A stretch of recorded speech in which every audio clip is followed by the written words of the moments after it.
philosophy behind the CloudAtlas suite of solutions is that ultimately the payoff is in platform as a service. We've seen it in our own consulting practice. We've seen it certainly working with our first and best customer, which happens to be Microsoft IT itself. And as you see here in a variety of research that's out there, early on, Microsoft in particular decided that it wanted to go straight into the platform as a service approach, architecture. And what they found very quickly was that while that is where the payoff is, most organizations needed to take a couple of baby steps, interim steps before they got there.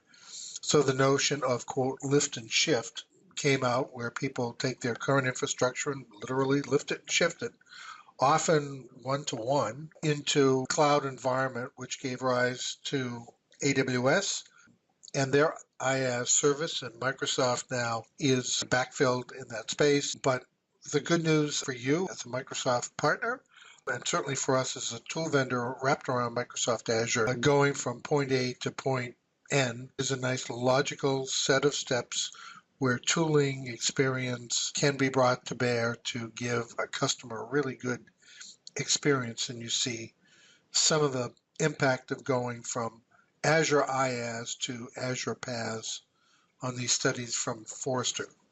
So the goal, and you'll see this throughout the tool set, is to get to PaaS either directly through modernization, containerization, or lift and shift first and then modernization once in the cloud.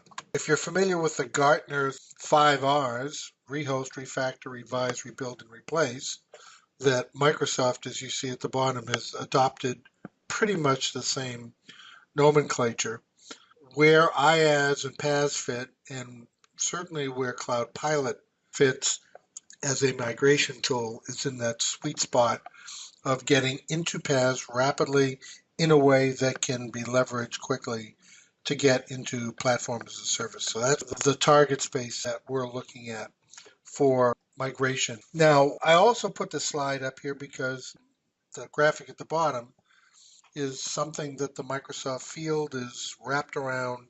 They were wrapped around it in FY18, which ended June 30th, and they are continuing to drive on that in their fiscal 19. And so as you work with a Microsoft field organization, these kinds of words, app data infrastructure, migration, modernization, re-architecting, refactoring, are words that they use with their customers. We've tried to, in our presentations and sales support, help our partners have that framework in mind.